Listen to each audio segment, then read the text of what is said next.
Bwana msikilizaji, ni kukaribisha kwenye hii simulizi mpya, simulizi tamu ya mapenzi kutoka kwake Said J.R. Mzigo unaitwa Rozane.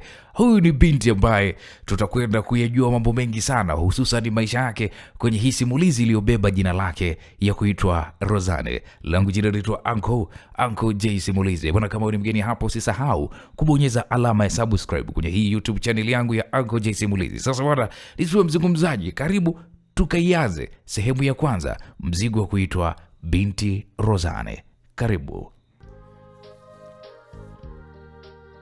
Naam, msikilizaji, yalikuwa ni majira ya usiku. Walionekana vijana wawili wakiwa wamejificha kwenye nyasi ndefu ndani ya shamba kubwa la minazi huko Rufiji mkoani Pwani. Walikuwa ni vijana wawili nyakati za usiku. Walikuwa wamejificha kwenye hili shamba kubwa la minazi. Kijana mmoja alimwambia mwenzie, "Oya, leo mwanangu, ama zangu ama zao. Hawa washenzi wanaoibaiba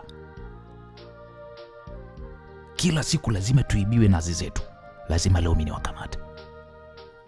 Aliongea kijana mmoja aliyejulikana kwa jina la Sebastian.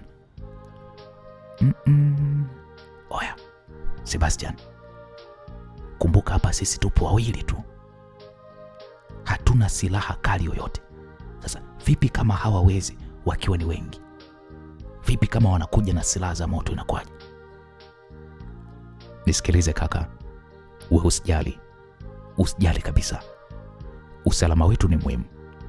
Kwanza tutawaangalia, kama tunaweza kuamudu basi tutajitokeza, ila kama hatuwezi kuamudu tutaendelea kujificha.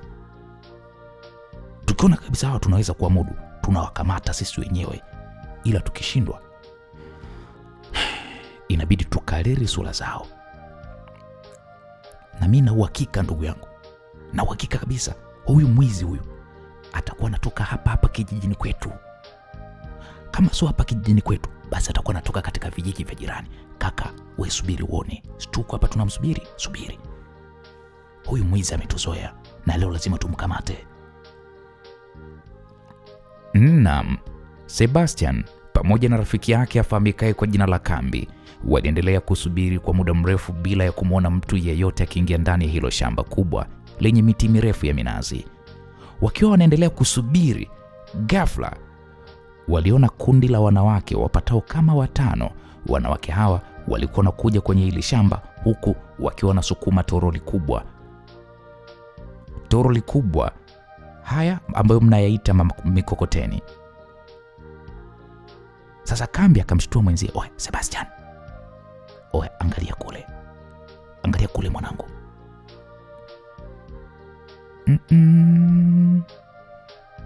Oe, wale si mademu wale? Ina maana mwanangu wezi ndo wale mademu? Wale wanawake ndo wamekuwa akiba nazi zetu hapa shambani? Labda inawezekana. Si unaona kabisa wamebeba mpaka mkokoteni. Inaonekana wanabeba nazi zetu. Lazima watakuwa wale ndo wezi. Asa unadhani wanawake kama wale usiku huu wanaenda wapi na lile toroli kama sio kuja kuiba nazi? Kaka, mbona kama vile sitaki kuamini. Kweli mwanangu, kuna wanawake wezi?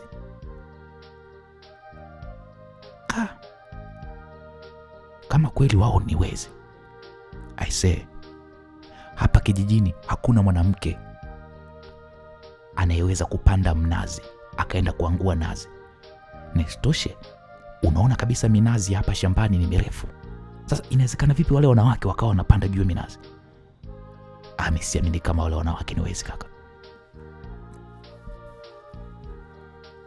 Nisikilize ndugu yangu, wewe ngoja kwanza tuwaangalie vizuri. Lazima kutakuwa kuna mwanaume ambaye ndiye anayepanda juu ya minazi. Wale mabinti hawawezi kupanda mnazi, ngoja tusubiri.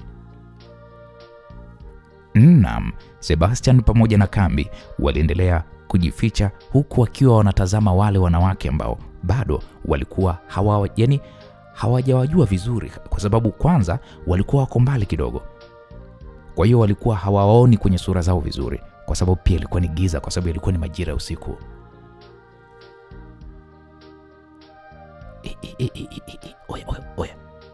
Oya maajabu haya. Ona yule binti anayekwea mnazi kudadeki kama mwanaume. Kaka, ona. Nisikilize ndugu yangu. Hawawezi hawa wanawake hawa tunawamudu. Hawa tuwakamate. Hapana. Subiri kwanza. Mwangalie yule demu. Cheki. Bwana. Sasa yule akifika juu kabisa, tunaenda kumkamata. Wenzake kitokea wamekimbia, yeye tutasema naye. Na tukisema naye yeye hawezi kujirusha kule juu ya mnazi, atashuka taratibu, tutamkamata. Alafu yeye ndo atawataja wenzake.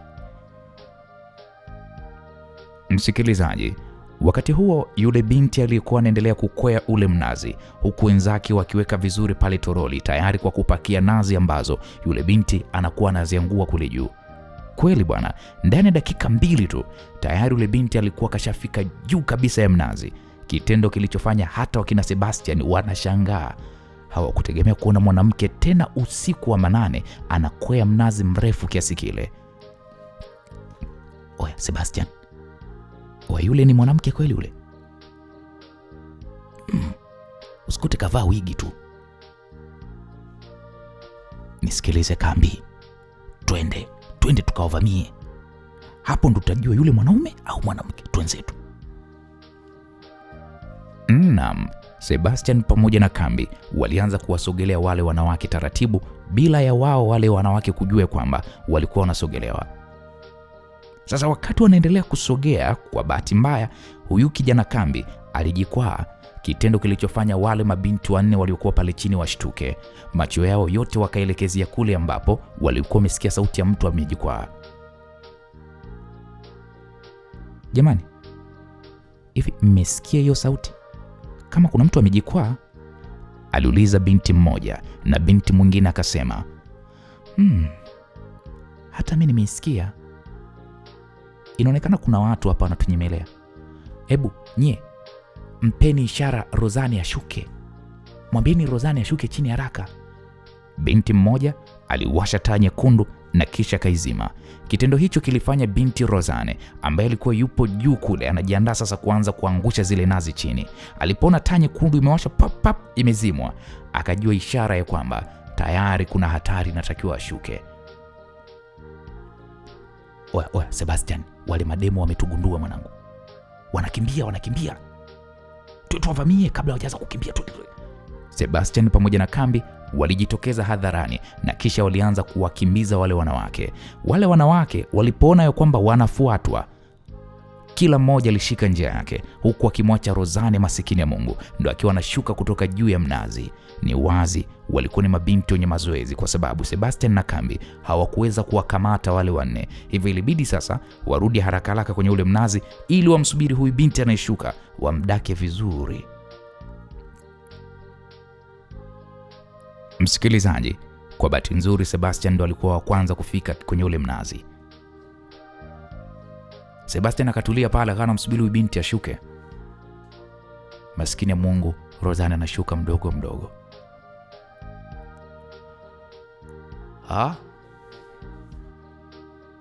Njoo. Shuka. Wasi bingwa wa kupanda kwenye minazi ya watu, shuka. Aliye juu mngoje chini na kungoja, njoo. Lo, masikini ya Mungu. Binti huyu wa kuitwa Rozane ilibidi anza kushuka taratibu. Na muda huo Sebastian ndo aliyekuwa wa kwanza kufika kwenye huu mnazi, anamsubiri huyu binti wa huku juu ashuke chini. Kweli Sebastian aliweza kumkamata yule binti aliyejulikana kwa jina la Rozane.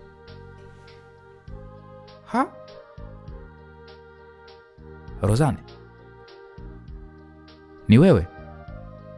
Aliongea Sebastian, na hii ilikuwa ni mara baada ya kumwona mtu aliyekuwa amemkamata alikuwa ni Rozane. Sebastian alikuwa anamjua vizuri sana Rozane. Rozane alikuwa ni miongoni mwa mabinti wa rembo Rufiji nzima. Yaani unaambiwa Rufiji nzima hapakuwa na binti mzuri kama Rozane. Rozane alikuwa ni mrefu kiasi, mweupe kama Mwarabu. Alikuwa na nywele ndefu zilizokuwa zimefika mpaka usawa wa kiuno chake chembamba. Alikuwa na sura nyembamba na alikuwa na lipsi nene kidogo. Binti huyu Rozane alikuwa na kifua kikubwa kiasi kilichokuwa kimejaa vizuri. Hakika alikuwa ni mwanamke mrembo kiasi cha kila mwanaume kutamani kuwa naye pale kijijini. Hata hivyo, wanasema hakuna kizuri kisichokuwa na kasoro. Kasoro ya Rozane ilikuwa ni kwenye tabia. Rozane alikuwa na tabia ya wizi, tabia hii ambayo haikueleweka hata kairithi kutoka wapi. Rufiji nzima Rozane alikuwa akijulikana kwa jina la mrembo mwizi. Mara kadhaa amekuwa na tabia ya kuiba mali za watu kama mazao, pesa pamoja na vitu vya thamani. Kwake Rozane aliamini kuwa wizi ndio kitu pekee ambacho kinaweza kubadilisha maisha yake. Wanakijiji walikuwa wakipanga njama za kumkamata mara kwa mara, lakini hakuna hata siku moja waliowahi kufanikiwa kumkamata Rozane.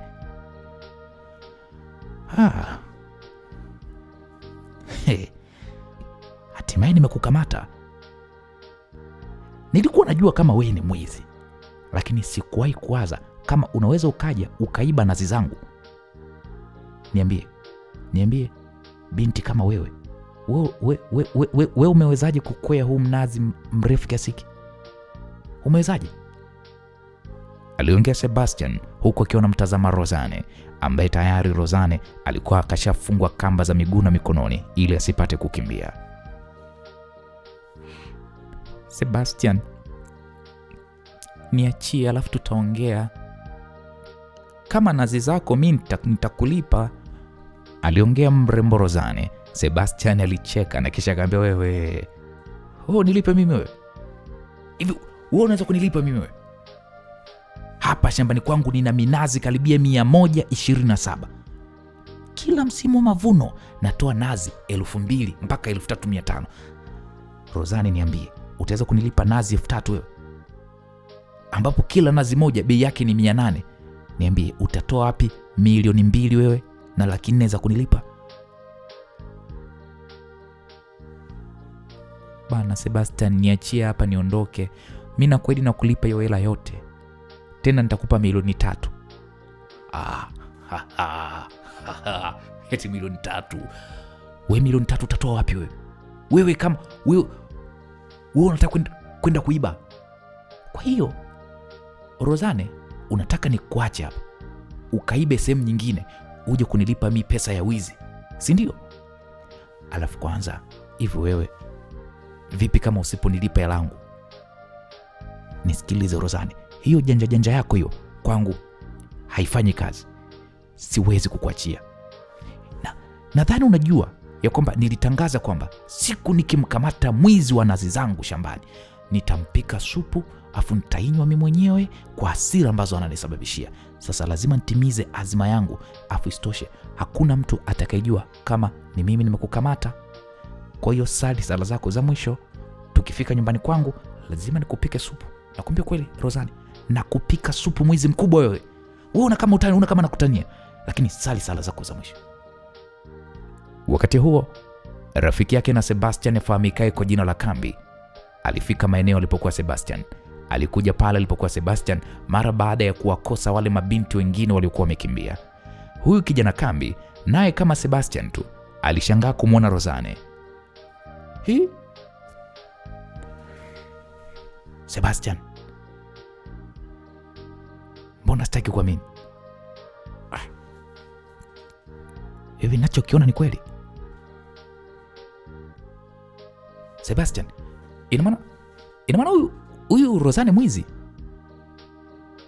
ndio ambaye anaiba nazi zako siku zote hizi? Mwanangu, yule demu mjao. Awe demu umekubu mpaka nazi. Awe demu enoma wewe. Oya Kambi, hapa hakuna maelezo. Mwizi ndio huyu tumemkamata. Alafu eti ananiomba nimwachie. Amesema eti atanilipa hela. Atakulipa hela? Kivipi? Hata mwenye sielewi. Hapa Kambi, chukua yale mapanga yale. Miu manzi mimi nambeba. Huyu Rozane naenda naye nyumbani. Yaani nazi zangu atazilipa. Sebastian alimchukua Rozane, akamweka begani mwake na kisha alianza kutembea kuelekea nyumbani kwake. Rozane alikuwa anatamani hata kumpiga Sebastian ili aweze kukimbia, lakini kwa bahati mbaya Sebastian alikuwa amemfunga vizuri kamba kiasi cha kumfanya Rozane ashindwe kabisa kukimbia. Ndani ya dakika 20 tayari walikuwa wamefika nyumbani. Sebastian alikuwa anaishi yeye mwenyewe kwenye nyumba yake ambayo aliijenga kwa mikono yake baada ya kuhamia kijijini hapo. Ilikuwa ni nyumba yenye vyumba 4, korido ndefu, sebule pamoja na choo cha ndani. Chumba ambacho Sebastian alikuwa anaishi kilikuwa ni chumba kikubwa na chenye choo humo ndani. Baada ya kuingia chumbani kwake, Sebastian ilibidi amweke Rozane kwenye kiti cha mbao na kisha akamfunga kamba pamoja na kile kiti ili mradi Rozane asiweze kukimbia. Wakati huo Sebastian alikuwa kamziba mdomo Rozane kwa matambara, kwa hiyo Rozane alikuwa hana uwezo wa kuongea chochote. Oya. Sasa Sebastian, oya mwanangu, wewe utamfanya nini udem? Aliuliza Kambi, rafiki yake na Sebastian, wakiwa wameketi nje, na hii ilikuwa ni mara baada ya Sebastian kumfunga kamba Rozane kule ndani. Shit. Oya. Unajua bado sijafikiria nini cha kumfanya yule demu.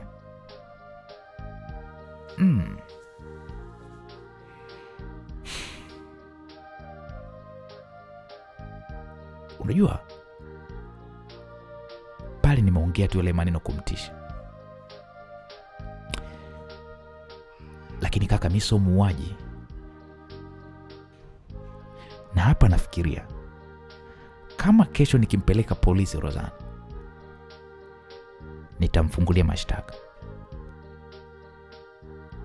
Nitatakiwa kuwa na ushahidi wa kuthibitisha kwamba Rozane ni mwizi. Hai, vinginevyo Rozane atakaa jela siku 5, kisha ataachiwa tena huru, nitamwona uraiani. Kambi, niko hapa sielewi nifanye nini ndugu yangu. Sawa, nimemkamata mwizi, lakini sijui nimfanye nini.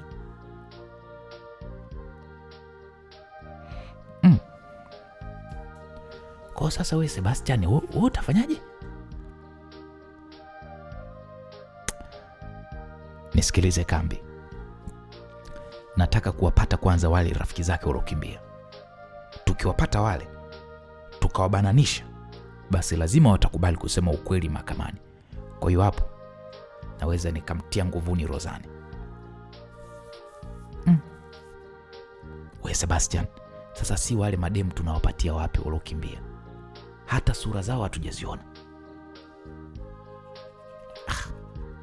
Kambi, nisikilize Kambi. Tutampa kibano huyu mwizi huyu Rozane mpaka ataje washirika wake wote. Kwa akishawataja, sisi tutaenda kumkamata mmoja baada ya mwingine.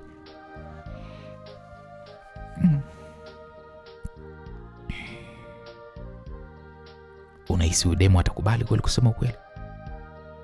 Afu demu mwenyewe kwanza anaonekana nunda. Kaka, atasema tu. Wewe subiri pakuche uone. Subiri kwanza pakuche. Atasema tu. Tutamtia kibano huyu mpaka atasema, mimi nakwambia. Masaa yalisogea na hatimaye asubuhi ya siku iliyofuata iliweza kuwadia. Siku hiyo kijana Sebastian alikuwa amelala sebuleni kwake kwa sababu chumbani kwake alikuwa kamfungia yule binti wa kuitwa Rozane. Mara baada ya kuamka, Sebastian aliandaa kifungua kinywa na kisha akatoka kununua vitafunwa. Dakika chache mbele aliweza kurudi kwao huku akiwa na mfuko wenye vitafunwa. We binti, we mwizi wewe, kunywa chai, aliongea Sebastian, na hii ilikuwa ni mara baada ya kumwandalia chai Rozane. Sitaki chai mimi kwanza huwa sili kalimati mimi, zina mafuta mengi, nitaharibu ngozi yangu. Yaani badala unishukuru nimekukamata kama mwizi shambani kwangu, nakupa chai. Wewe unaleta mashari tu, wewe unauma nini? Wewe demu unajilewa kweli wewe? Wewe mwizi, afu nakupa chai, bado unasema kalimati zina mafuta. Kwa unataka nini? Kwa we mwizi unajipangia mimi nikupe, yaani wewe unajipangia ni cha kutaka kutoka kwangu. Sikia Sebastian, nakujua vizuri wewe. Nakujua kama upande wa huko nyuma huko kuna nyumba za majirani zako. Sasa basi, niachie wewe mwenyewe, la sivyo nitapiga kelele unanibaka, majirani zako waje humu ndani. Oneni huyu. Wewe unanifurahisha wewe Rozane wewe. Hivi wewe Rozane, kwa akili yako kabisa wewe unafikiri kwamba mimi sijafikiria hilo kwamba utapiga kelele? Sikiliza nikwambie, mimi majirani zangu wote sasa hivi kwanza hawapo. Ni wavuvi, wameenda kuvua bahari ya mbali huko. Kurudi mpaka wiki ijayo. Wanaweza kuchukua mpaka wiki 3. Kwa hakuna mtu yote atakayekusaidia hapa. Labda mimi mwenyewe ndo niamue tu kukuachia. Sebastian, niache basi niondoke. Mimi si nimekuambia nitakulipa pesa zako na fidia nazi zako nilizoziiba. Uona tu hapi pesa kunilipa mimi. Wewe hilo alikuhusu. Kitu cha msingi wewe niache mimi niende zangu, nitakulipa hela zako. Wewe hamna kitu kama hiko wewe. Wewe unataka nikuachie. Sasa kama unataka nikuachie, taja watu wako wote ambao unashirikiana nao kwenye wizi wako. Hata kama nikikutajia uwezi kuwakamata. Basi uwezi kuondoka huko ndani. Uondoki. Wallahi mimi nakwambia Rozane, huko ndani utoki. Sawa Sebastian, ila kaa ukijua kuendelea kunishikilia mimi ni kujipa tu matatizo, na mwisho wa siku itaonekana umeniteka, na ikishafika hapo hakuna mtu atakayeamini kama nilikuwa na kuibia nazi zako huko shambani. Hakuna atajua kama mimi nimekufungia huko ndani wewe. Nimekwambia taja wenzako ni wakawakamate. Lazima mlipe kwa wizi ambao umenifanyia. Siwezi kuwataja hata unifanyaje. Usio fresh. Wewe unajitia mwizi hapa kijijini. Sasa mimi ndo nitakukomesha. Mimi ndo nitakuonesha sasa. Sebastian, mikwara ilikuwa mingi lakini vitendo sifuri. Alitoka mule chumani mara baada ya kuona Rozane hana dalili zozote za kuwataja wenzake ambao ameshirikiana nao kwenye kuiba nazi zake kule shambani. Moja kwa moja alikwenda mpaka kwa rafiki yake Kambi, ambapo waliweza kujadili kwa kina swala la Rozane. Kijana Kambi alimshauri rafiki yake Sebastian kwa kumwambia ni bora tu akampeleka Rozane kituo cha polisi kuliko kuendelea kumfungia ndani, kwani mwisho wake utaonekana kama vile kamteka. Baada ya kuzungumza mambo mengi, Sebastian alikwenda sokoni ambapo alinunua samaki wa bichi, nyanya, vitunguu, karoti pamoja na viungo vingine vya mboga kwa ajili ya kwenda kupika ugali nyumbani. Sasa baada ya kununua, alianza kurudi kwake, na wakati huo tayari mchana ulikuwa umeshaingia. Sebastian mara baada ya kufika moja kwa moja alikwenda jikoni. Alitoa wale samaki wa bichi, akawaweka kwenye beseni, alichukua kikaango akaweka jiko la gesi pale na kisha akatia mafuta. Baada ya kuweka mafuta kwenye kikaango, aliwasha jiko la gesi kwa lengo la kutaka kuwakaanga wale samaki kwanza. Sekunde kadhaa mbele mafuta yalikuwa yamechemka. Aliamua kuchukua samaki kama walivyo bila hata kuwachuna magamba, akawatia kwenye kikaango kilichokuwa kinachemka.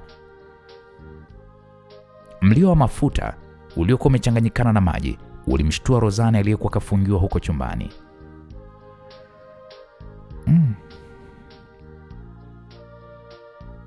Mama yake atakuwepo hapa nyumbani nini? Ni nani huyo anaipika sasa? Au ni yeye mwenyewe Sebastian? Ni maswali ambayo binti Rozane alikuwa anajiuliza yeye mwenyewe pale kwenye kiti alipokuwa kafungwa na Sebastian. Mama Sebastian. Mama Sebastian. Mi Rozane. Kijana wako kanifungia chumbani kwake huku, naomba msaada. Mama Sebastian. Mama Sebastian. Aliongea Rozane kwa sauti kubwa mno, huku akiwa na matumaini huenda mtu anayepika huko jikoni alikuwa ni mama yake na Sebastian. Sebastian mara baada ya kuona sasa kelele za Rozane zinakuwa ni nyingi, aliamua kwenda kumfuata huko chumbani alipokuwa kamfungia. Hey. Oya we. Ustaarabu zero bwana. Unapigaje kelele nyumbani kwa watu? Alafu kwanza nani kakwambia kwamba mimi naishi na mamangu hapa? Kwa hiyo ni wewe ndio ulikuwa unapika kwa jikoni? Wewe kuhusu. Alafu kwa nini uje kunywa chai nilokuandalia? Wewe mwizi, mbona unaleta dharau? Mbona una dharau hivyo? Kwani hapa kwako mpaka unachagua kitu cha kula? Aliuliza Sebastian mara baada ya kuona chai pamoja na vitafunwa alivyokuwa amemletea Rozane vilikuwa vipo kama alivyokuwa amemletea. Si nilikwambia kwamba mimi sili kalmati na mafuta mengi. Alafu kwanza wewe unakaanga nini huko jikoni? Mbona kama vile unaunguza? Nimekwambia haikuhusu. Wewe inakuhusu nini? Sawa. Lakini unaunguza, kapunguze moto. Alafu kama unakaanga samaki basi utakuwa umeshakosea. Hutaweza kuwala hao samaki, wataharibika tu huko jikoni. Sebastian hakujibu chochote, badala yake aliamua kuweza kurudi jikoni. Kweli alipofika alikuta samaki aliokuwa amewaloweka jikoni walikuwa wameanza kuungua. Haraka sana Sebastian ilibidi apunguze moto. Akachukua pale kiopoleo, alianza kugeuza wale samaki. Cha kushangaza, kila samaki alikuwa anamgeuza alikuwa na nata kwenye kikaango, na kila alipokuwa analazimisha mgeuzo ule samaki, basi samaki alikuwa anabanduka vipande vipande. Sebastian akajikuta anasema shit. Nini sasa hii? Haya, mbona wanaharibika? Tatizo nini? Mbona kama moto nimepunguza? Kwa nini sasa inakuwa hivi? Sebastian aliendelea kujiuliza, lakini hakuweza kupata majibu ya maswali yake. Seba, mimi nina njaa. Nifungulie basi nikupikie ili na mimi nile. Aliongea Rozane akiwa kule chumbani. Sebastian hakujibu chochote. Badala yake Sebastian aliendelea kuhangaika na wale samaki waliokuwa jikoni. Kadiri muda ulivyozidi kwenda, ndivyo samaki walivyokuwa wanazidi kuungua ndani ya kikaango. Hapa kuna namna. Hapa kukaanga samaki kumenishinda. Alafu nilizani ni rahisi tu. Kumbe kukaanga samaki kunahitaji ujuzi. Sasa nikimfungulia yule mwizi itakuwaje?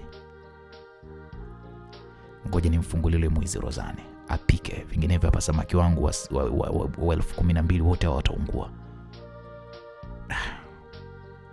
Aliongea Sebastian mara baada ya kuweza kuona kabisa wale samaki alikuwa anazidi kuwaharibu. Akaenda akafunga kwanza mlango wa mbele, akaenda kafunga mlango wa nyuma, akafunga mlango wa kutokea ndani ya nyumba yao, ili hata basi atakapomfungulia huyu mwizi Rozane akitaka kutoroka mule ndani asijue ni wapi pa kutokea. Baada ya hapo kijana Sebastian alienda kule chumbani kwake, akamfungulia Rozane na kisha akamwambia, twende ukawakange, mimi wamenishinda. Nilijua tu lazima ushindwe. Kwa nini? Huonekani kama unajua kupika wewe. Sikiliza wewe, mimi najua kupika vizuri tu. Sema nilikuwa sijai kukanga samaki. Nilidhani itakuwa ni kawaida tu, lakini wamenishinda. Ngoja nikakupikie tule. Lakini usijisahau kwamba wewe ni mwizi. Rozane na Sebastian waliongozana mpaka jikoni. Mara baada ya kufika jikoni, Rozane alishangaa. Wewe, yaani ungekuwa kwenye mashindano ya kukanga samaki basi wewe ungepata alama negative. Maana hata 0 ingekuwa ni alama kubwa sana kwako. Kwa nini unanitusi hivyo? Sikutusi. Ila nini sasa? Nakwambia ukweli. Kwanza kabla kuwakaanga samaki ulipaswa kuweza kuwaandaa vizuri, ili wakiiva upate ile ladha yenyewe ya samaki wa kukaanga. Ona hawa samaki wako, hujawatoa hata magamba, hujawatoa hata nyongo. Yaani kama vile ungekula hawa wangekuwa ni wachungu vibaya mno. Kelele bwana, we mwizi wewe bwana we. Acha maneno yako mengi. Kaanga uone hapa tunawezaje bwana kuna nini? Hivyo Sebastian, mbona unanichukuliaje? Sebastian, mimi najua kupika. Tena na uhakika mimi ndiye binti anayejua kupika vizuri kuliko mabinti wote hapa kijijini. Wewe huyo mwizi huyo. Mwizi uwe mpishi mzuri kijiji kizima. Hilo haliwezekani. Labda uniambie wewe ni mwizi hodari, mwizi bora, hiki kijiji zima wewe ndo mwizi. Afu ujishtukii. Binti mzuri unakuwa mwizi. Wewe umewahi kuona wapi mwanamke anakuwa mwizi? Tuachane nayo. Siwezi kuachana nayo kwa sababu umenibia. Sawa, endelea kunitoa kasoro. Ngoja nikupikie, utakula, afu utaniambia. Na utatamani hata niwe mke wako. Nipatie kibanio nibane nywele zangu, siwezi kupika nywele. Zinanisambaa hivi. Zinaweza zikaingia kwenye chakula. Alafu wewe, mbona ghafla umenizoea ghafla? Au ndo zilikuwa plani zako hizi? Maana siku hizi wanawake nyinyi kuolewa, si amuolewi wanawake wazuri. Au plani zako ndo zilikuwa hizi kuniibia, siku nikikushika ndo uingie nyumbani kwangu uwakti kuwa nani? Mbona kama unanizoea yani?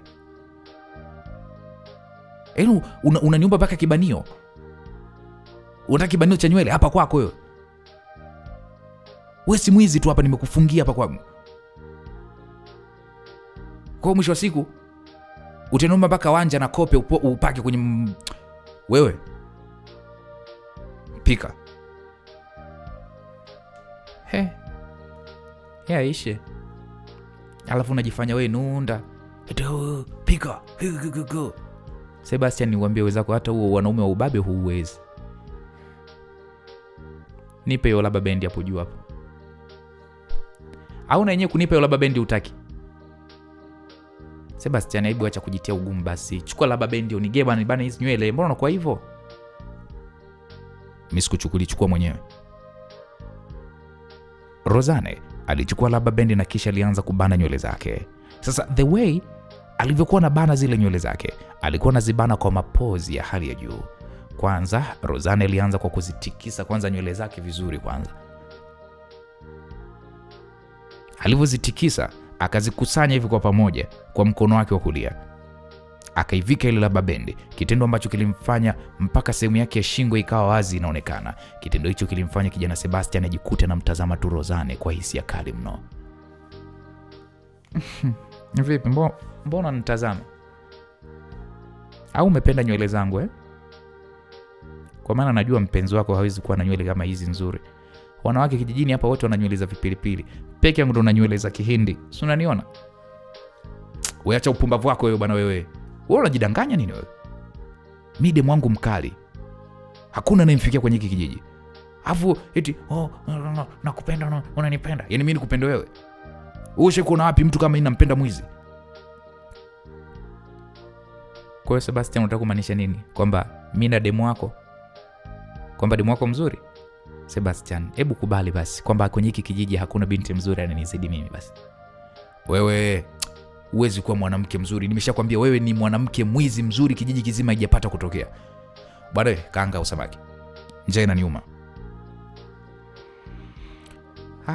Sawa, nikishakupikia maana yake unakuwa mume wangu. Nitakuwasha makofi. Huu unajiuri hiyo. Wanaume wenye sura za kupiga wanajulikana, so wewe. Rozane alianza kazi ya kukaanga samaki. Kwa kuwa alikuwa anajua vizuri namna ya kupika, aliweza kukaanga samaki na kisha akatengeneza na kachumbari. Harufu nzuri kutoka kwa samaki ambao Rozane alikuwa amewakanga ilimfanya Sebastian atokwe na udenda wa kutamani hata kuonja kidogo, lakini Rozane alimgomea kwa kumwambia kuwa na subira mpaka waive vizuri na kisha atampa chakula ale. Kweli binti Rozane aliweza pale kusonga ugali, na mara baada ya kumaliza alienda chakula sebleni ambapo kulikuwa kuna mkeka mkubwa tu. Sebastian, karibu kula sasa, aliongea Rozane. Sebastian hakujibu chochote, badala yake aliketi pale chini, alinawa mikono na kisha kuanza kula chakula kilichopikwa na binti wa kuitwa Rozane. Alipotia tu kipande cha samaki mdomoni mwake, Sebastian alipata ladha ambayo hakuitegemea. Hakuamini kama Rozane, binti anayesifika kwa wizi Rufiji nzima, anaweza kuwa na ujuzi mzuri wa kupika namna ile. Samaki walikuwa wameiva vizuri na wenye ladha ya utamu ulioambatana na chumvi kwa mbali.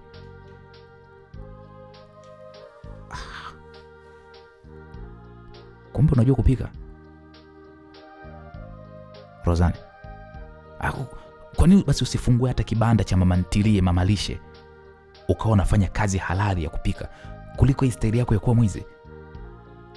Aliuliza Sebastian, na hii ilikuwa ni mara baada ya kula matonge kadhaa ya ugali sambamba na samaki uliokaangwa na huyu binti wa kuitwa Rozane. Hivi wewe Sebastian, wewe ukiniangalia mimi, unaona mimi nafanana kuwa mama lishe, mama ntilie?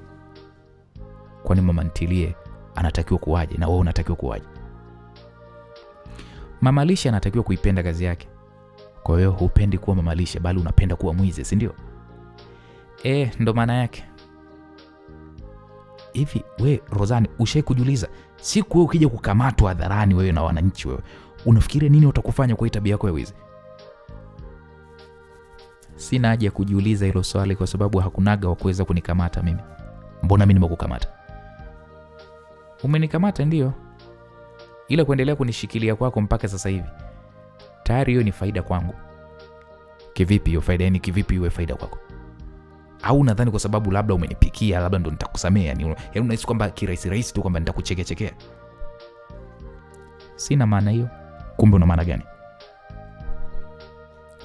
Sikiliza Sebastian, japokuwa sina mahusiano mazuri na mjomba wangu mzee Bizengo, lakini najua huko aliko anakuwa ananitafuta. Sasa kitendo cha wewe kuendelea kunishikilia hapa itakuwa ni shida tu kwako. Siku akija hapa, hutokuwa na cha kujitetea kwake, na ndio maana nakwambia ni bora tu kaniacha tu niende, na kisha mimi nitakulipa pesa kufidia nazi zako. Unajua unanifurahisha sana wewe binti. Hivi unafikiria kwamba mimi namuogopa huyo mjomba wako? Hapa hata aje nani, nimekwambia sikuachii Rozane. Wewe ni mwezi wangu, lazima ulipe kwanza wizi ulioweza kunifanyia. Hasa mimi nitakulipaje ukiwa umenishikilia huko ndani kwenu? Utanilipa tu. Kwanza hapa nimeshagairi. Nilikuwa na mpango wa kukupeleka polisi leo mimi mwenyewe, lakini hiki chakula ulichonipikia kimebadilisha kabisa mtazamo wangu. Kwa kuwa mama yangu hayupo, basi wewe utaendelea kuishi na mimi humu ndani, na kazi yako itakuwa ni hiyo moja, kunipikia tu chakula mpaka siku ambayo mama atarudi, ndipo nitakupeleka polisi. Kweli wewe sio mzima we. Hivi unajua kama nyumbani kwetu huwa mimi sipiki? Leo hii nimefanya hii kazi ya kukupikia wewe. Kwa hiyo mimi unaniona mimi mkeo? Ulitakiwa ujiulize hilo swali wewe mwenyewe kabla hujaanza kuiba nazi zangu. Kwamba ulivyokuwa unaiba nazi zangu ulikuwa unajua zile ni nazi zako. Na hayo mimi ndo maamuzi yangu na hakuna mjadala kwenye huo. Kwanza nimeshashiba kwa sasa. Natoka, nitarudi baadaye. Naam, Sebastian alinyanyuka na kuondoka zake. Rozane alibaki amefura kwa hasira kweli kweli, kwani kwenye mawazo yake alitegemea huenda Sebastian akamwachia, lakini ilikuwa ni tofauti. Jioni, majira ya saa 12, Sebastian alirudi kwao akiwa na rafiki yake Kambi, huku mkononi akiwa na mfuko wa mchele. Waliingia ndani ambapo walimkuta huyu binti wa kuitwa Rozane alikuwa ameketi sebuleni huku akiwa anaangalia TV. Safari hii Sebastian alipoondoka hakuwa kamfunga kamba, bali alihakikisha tu kafunga milango yote, yani mlango wa mbele na ule wa uani, ili kuzuia huyu Rozane asije akaondoka wakati yeye hayupo.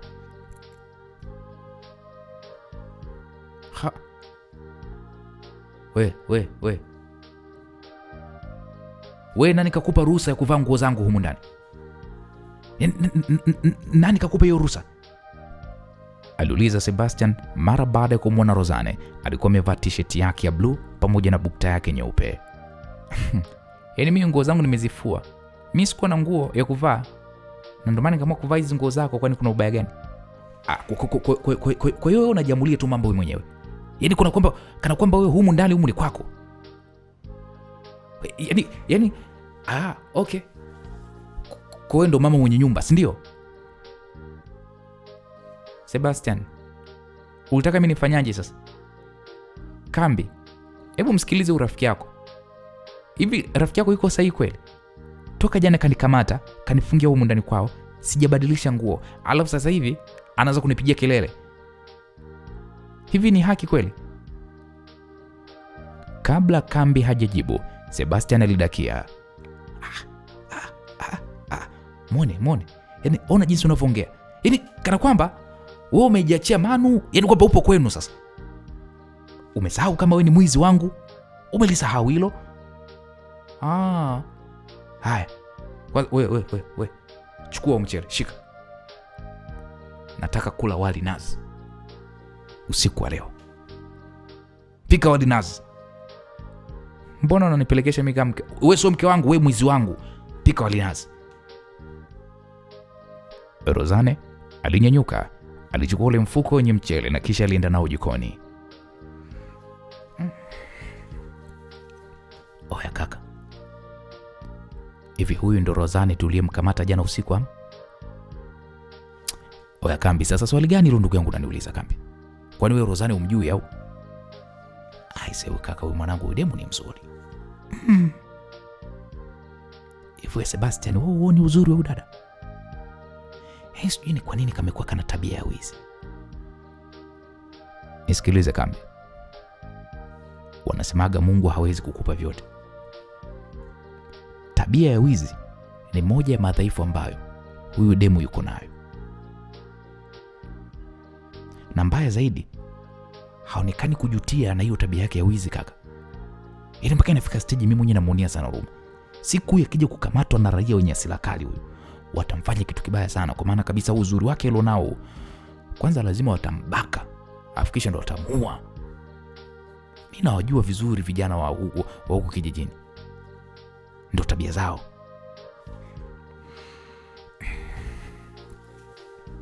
Sasa Sebastian,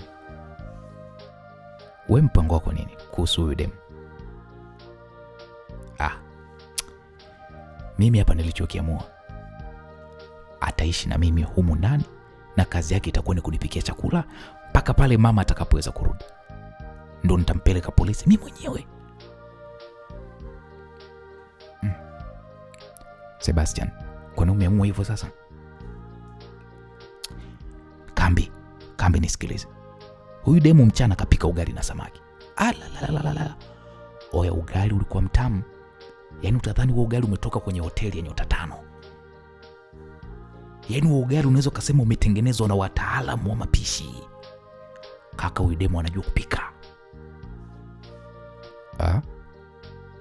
Sasa kama ndio hivyo, huyu mbona atakuwa demu wako siku sio nyingi kaka? Thubutu. Wapi wewe? Mimi siwezi kuwa na demu mwizi. Siwezi mimi.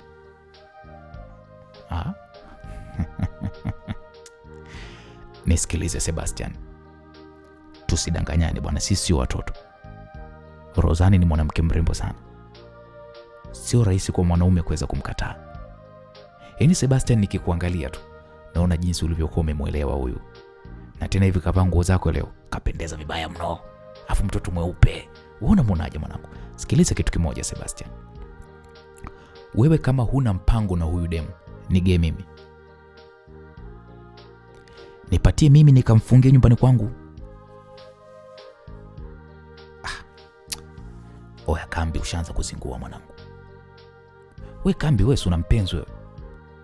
Sasa ukitaka kumchukua Rozane, ukishamfungia geto kwako, haya yule demu wako Maria yule akija, Maria atafikia wapi?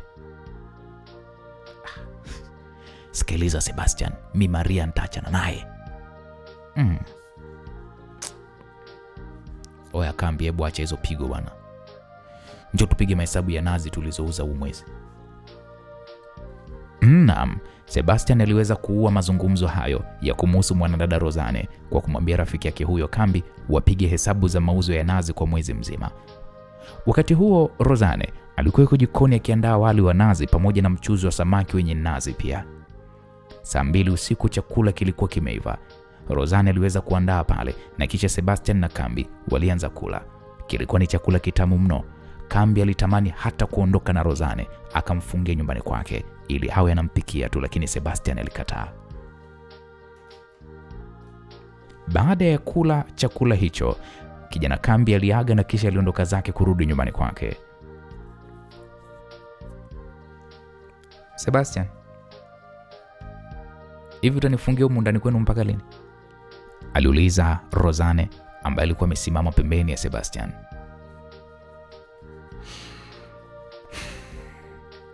Kwani tayari tumeshaongea kuhusu hilo swala lako hilo ama? Nimesema hivi, mpaka mamangu atakaporudi ndo nitakutoa humu ndani, nitakupeleka polisi. Sebastian, siwezi kuendelea kukaa hapa. Kama nikukulipa mbona nishasema nitakulipa? Wewe niache niondoke au mpaka nikuwekee sumu kwenye chakula ufe?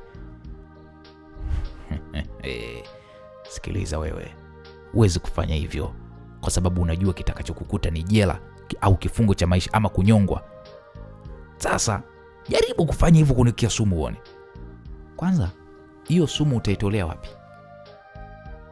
Humu ndani wewe huwezi kutoka. Sebastian, wewe hujanijua vizuri wewe. Nadhani wewe ulikuwa unisikia tu, ila hujanijua mimi vizuri. Siku nikiamua kukupoteza ni dakika 0 tu, habari yako itakuwa imekwisha na hakuna atakayeweza kunikamata mimi. Sasa wewe endelea na huo msimamo wako. Unachokitaka very soon utakipata. Rozane mara baada ya kuongea hivyo aliondoka moja kwa moja akaenda chumbani, kwenye chumba ambacho Sebastian alimwambia kuwa atakuwa nalala huko. Msikilizaji, unaambiwa siku iliyofuata majira ya saa 4 za asubuhi alionekana mjomba wake na Rozane, mzee Bizengo, akiwa na mwenyekiti wa kijiji wanatembea tembea kando ya barabara ya Changarawe. Kwa hiyo umesema Rozane haonekani toka majuzi usiku, si ndio? Ndio mwenyekiti. Yaani unajua mwenyekiti, mpaka sasa hivi sijajua Rozane yuko wapi. Maana Rozane sio kawaida yake, japo najua tabia zake ni mbaya hapa kijijini. Aise mzee mwenzangu, pole sana. Kwa kweli huo wakati ulionao ni wakati mgumu mzito. Lakini kitu cha msingi tumuombe Mungu. Rozane binti yako asiwe amepatwa na kitu kibaya. Ni kweli mzee mwenzangu. Na mimi imani yangu inaniambia huenda binti yangu Rozane amewaibia watu huko, sasa wamemkamata. Kwa kweli naomba sana Mungu binti yangu Rozane awe salama tu. Najua yule ndo mjomba wangu bwana. Kwa hiyo sasa hizi unaelekea wapi? Unaelekea polisi? Sasa hizi naelekea polisi. Nataka nikatoe taarifa polisi. Maana leo siku ya 3 bwana, sijamuona mjomba wangu Rozane. Hajarudi kabisa nyumbani. Sawa mzee mwenzangu. Mimi nadhani tuongozane wote, hata mimi nilikuwa naenda huko kituoni. Naam. Mzee Bizengo ambaye ni mjomba wake na Rozane akiwa anaongozana pamoja na mwenyekiti waliweza kufika kituoni, ambapo mara baada ya kufika tu mjomba wa Rozane aliweza kutoa taarifa ya kupotea kwa binti yake Rozane. Siku moja ilipita, polisi wakiwa wanaendelea na uchunguzi wa kujua ni wapi mahali alipokuwa binti Rozane. Mpaka wakati huo bado kijana Sebastian alikuwa anaendelea kumshikilia binti Rozane bila kujua ya kwamba tayari mjomba wake na Rozane ameshatoa taarifa kituo cha polisi, na polisi walikuwa wameanza kazi ya kumtafuta Rozane ni wapi alipo. Basi bwana, kijana Sebastian akiwa yuko nyumbani kwake pamoja na huyu Rozane, simu yake mkononi Sebastian ilianza kuita. Alipoitazama aliona ni namba ngeni kwa sababu hakuwa ameisave kwenye simu yake. Ilibidi aipokee ili ajue ni nani ambaye anampigia. Habari yako? Naitwa Neema Clara. Napiga simu kutoka The Green Fimbo Group of Company. Bila shaka naongea na bwana Sebastian. Ni mimi Sebastian. Okay, bwana Sebastian. Sasa sijui kama unakumbuka mwaka jana ulituma maombi yako ya kazi katika kampuni yetu na tukakuita ukafanya interview. Unakumbuka? Ndio nakumbuka. Sasa wewe ni miongoni mwa watu waliochaguliwa kujiunga na kampuni yetu kitengo cha sheria. Hivyo unatakiwa kuripoti kazini Jumatatu saa 1 kamili asubuhi. Njoo katika zile ofisi zetu ulizokuja kufanya interview. Ilikuwa ni taarifa ambayo ilimfanya kijana Sebastian mdomo ubaki wazi. Kwa furaha aliyokuwa nayo, Sebastian alijikuta anaenda anambeba Rozane na kisha alianza kuzunguka naye nyumba nzima, huku kijana huyu Sebastian anapiga makelele ya kufuru. Yani ilikuwa ni furaha ya kupata kazi. Rozane akawa anamshangaa tu, huyu vipi? Kwa sababu hakuwahi kumwona Sebastian akiwa na furaha namna hiyo. Sebastian akamtazama Rozane, akamwambia Rozane, nina furaha mara baada ya kupewa taarifa ya kupata kazi. Inabidi washukuru sana hawa watu walionipa kazi kudadeki zako, kwa sababu wamenifanya sasa nabadili mawazo yangu juu yako. Sikiliza. Kwa sasa nimepata kazi Dar es Salaam na natakiwa niripoti Jumatatu kazini. Inabidi mimi niondoke hapa kijijini kesho Jumapili. Naenda kulala guest. Nikishalala guest Jumatatu namkia kazini. Alafu sikia Rozane. mi saizi boss, shapata kazi da. Kwa hiyo wewe sasa nimekusamehe. Kazi niliyopata da, nitalipwa pesa. Kudadeki. Sina tena shida ndogo ndogo za nazi. Afu kwanza wewe, kuanzia saizi mimi ndo mahakama hapa ndani. Rozane, kuanzia leo na kuachia huru. Mahakama inakupa kifungo huru uondoke. Lakini mahakama inasema usijaribu tena kuiba tena shambani kwangu kwa sababu nitaweka walinzi. Kwa hiyo kuanzia sasa Rozane, mahakama hii inakuachia uko huru. Ondoka. Chukua funguo yako hapo. Kafungue mlango. Sitaki kukuona. Saizi mi boss, shapata kazi da. We vipi? Unashangaa nini? Uamini? Nitakufungia ndani. Rozane, ondoka bana. Sina shida tena na wewe. Shapata kazi. Sebastian, mbona kirahisi namna hiyo? Kwa niondoke, sio? Hii kwa una maana gani kusema hivyo? Utaki kuondoka au? Sebastian, umeniteka. Umenifanya nimekuwa house girl wako. Nimekupikia chakula. Alafu sasa hivi unaniambia niondoke. Kisa umepata kazi Dar es Salaam sijui, si ndio? We koma we. Mimi sijakuteka. Wewe ni mwizi kama wezi wengine. Nilikuwa nimekukamata na sasa nimeamua kukusamehe. Sepa. Afu nishakugundua wewe una njaa wewe demu wewe. Wewe kwako ulikuwa huli. Umekaa hapa ndani, leo unakula wali wa nazi, samaki wa nazi, njegele nini na kulisha, unaona maisha matamu Sepa.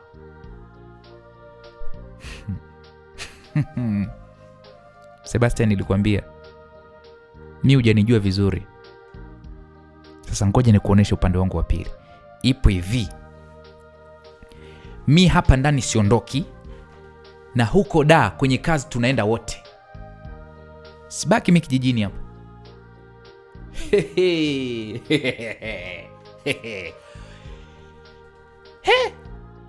Hawa kweli nimeamini kwamba wewe sio mwizi. Wewe Rozane, inawezekana unavuta bangi. Kama sio bangi, wewe Rozane ni unanipenda. Inaonekana wazi kabisa wewe ulikuwa unanipenda, na ndio maana ukawa unatafuta gia ya kuingia kwenye maisha yangu. Kwa sababu mimi sikuwa na muda na wewe. Nilikuwa sikutongozi. Kwa ukawa unatafuta gia uje kwenye maisha yangu ili unigande kama ruba. Haya.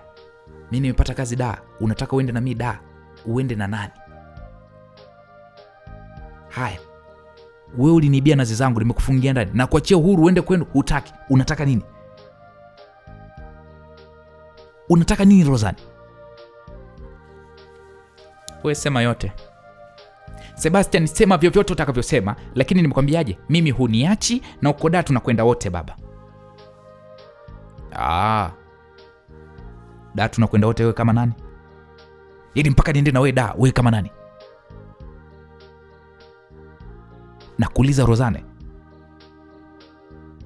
Au nimefanya kosa kukwambia nishapata kazi da? Kwa sasa naona sasa unauvizia mshahara wangu, si ndio? Kabla Rozane hajajibu chochote, sauti ya mtu akigonga mlangoni ilisikika. Ilibidi Sebastian aende mlangoni ili kuweza kujua ni nani kaja nyumbani kwao. Sasa akiwa anaenda mlangoni, alitupa macho yake nje kupitia dirishani, akaona gari la polisi aina ya Defender lilikuwa limepaki pale. Sebastian aliamua kusogea dirishani ili aweze kuona vizuri kama ni polisi kweli au la. Kweli bwana, aliposogea dirishani aliwaona polisi 4 wakiwa wako pamoja na mjomba wake Rozane, mzee Bizengo. Sebastian akasema, Mungu wangu, ina maana wamegundua kama Rozane yuko hapa. Sasa nani kawaambia? Alijiuliza Sebastian, lakini maswali yake hayakuwa na majibu kwa wakati huo. Akiwa anaendelea kufikiria cha kufanya, Rozane naye alisogea pale dirishani. Alimuona mjomba wake pamoja na mapolisi. Baada ya kumuona mjomba wake, Rozane alifurahi sana. Kwanza alicheka kidogo na kisha akamwambia, Sebastian, nilikwambia niachie mapema tu ukakaidi. Ona sasa unakamatwa kwa kosa la kuniteka mimi, na kama utakamatwa na polisi Ni wazi Jumatatu huwezi kwenda kuripoti kazini. Na bila shaka unajua nini ambacho huwa kinatokea kwa watu wasio ripoti kazini kwa siku yao ya kwanza. Siku zote huwa wanafutwa kazi na nafasi hiyo anapewa mtu mwingine. Ng'ombe wa maskini hazai, na kama kizaa basi watoto wake hufa wote mapema. Wewe ni ng'ombe maskini tu Sebastian, tena ng'ombe wa kujitakia. Sasa kuna njia moja tu ya wewe kupona kwenye hili, usikamatwe na polisi.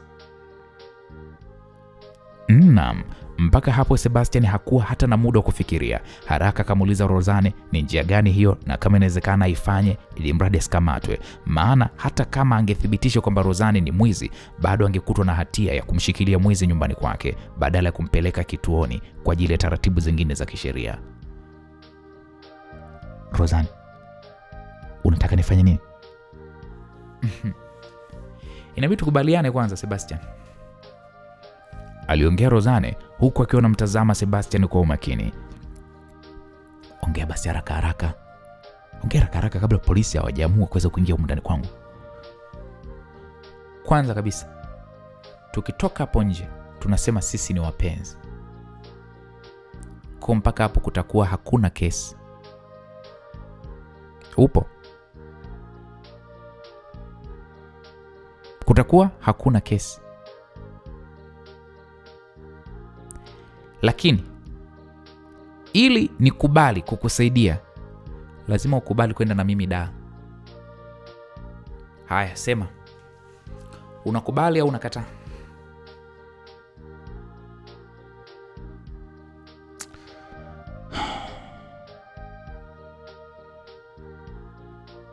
Unajua umekuwa ni mshenzi sana wewe mwanamke. Kwa hiyo umeamua kutumia hiyo fursa, sina maana yake. Yeah. Yaani wewe uende Dar ukale maisha, mimi nizeeke huko kijijini. Hii ndio fursa ambayo siwezi kuiacha. Dar tunaenda wote.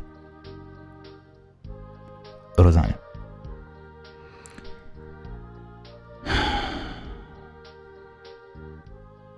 sikia nikwambie,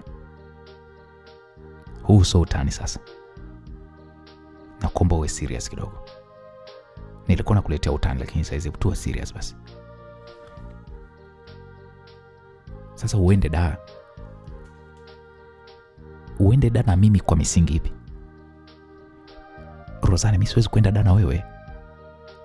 Kwanza Dar sina pa kukuweka. Na hata kama pangekuwepo bado nisingekuchukua wewe.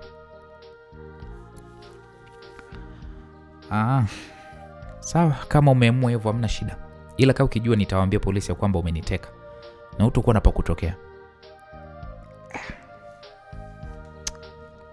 Sebastian alifikiria kwa sekunde kadhaa na ndipo akaona kuliko kuendelea kubishana na Rozane ni bora tu akubali kufanya vile ambavyo Rozane anataka ili mradi polisi wasiweze kumkamata.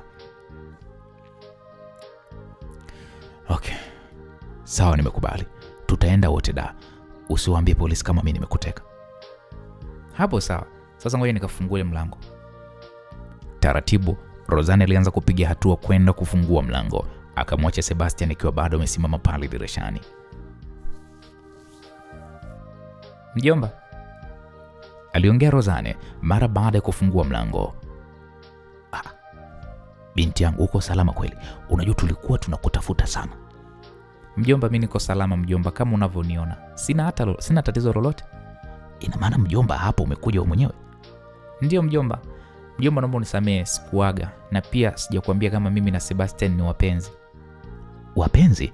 Ndio mjomba. Wewe binti wewe, kwa hiyo hujatekwa. Umekuja hapa kwa hiari yako. Kutekwa?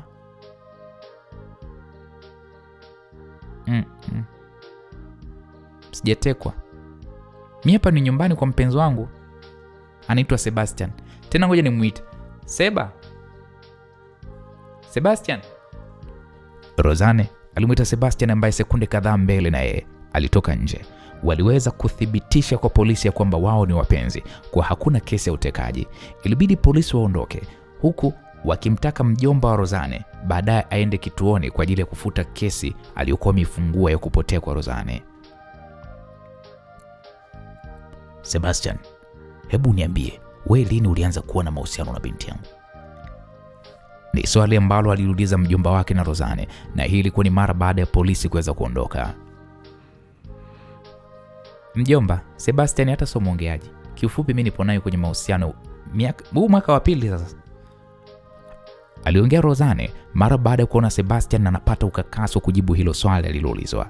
Sebastian alimtazama Rozane kwa hasira sana. Pale alitamani aseme ukweli tu ya kwamba hana mahusiano yote na Rozane, lakini alisita kwa kuhofia inaweza ikawa ni sababu ya kushindwa kwenda kuripoti kazini Jumatatu. Kwa hiyo wewe Sebastian, upo tayari kuishi na binti yangu? Swali hili lilitua kwa kijana Sebastian. Swali hili lilitoka moja kwa moja kwa mjombake na Rozane.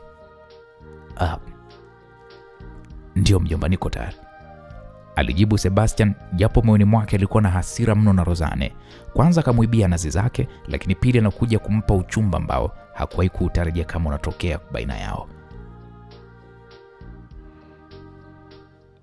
Alafu bebi wangu Sebastian, mbona hujamwambia mjomba kama umepata kazi Dar es Salaam na kesho Jumapili asubuhi tunaondoka kwenda wote Dar? Aliongea hayo maneno Rozane huku akiona mtazama Sebastian kwa mapozi. Kwamba mna ratiba ya kwenda Dar? Mjomba aliuliza huku akiona mshangao. Rozane akasema, mjomba, si tunaenda Dar. Sebastian akapata kazi Dar. Sebastian ni mwanasheria wa kampuni kubwa tu huko Dar unaambiwa. Na Jumatatu anatakiwa kwenda kuripoti kazini. Kwa hiyo mjomba, si tunaondoka kesho Jumapili. Hongera sana kijana wangu Sebastian.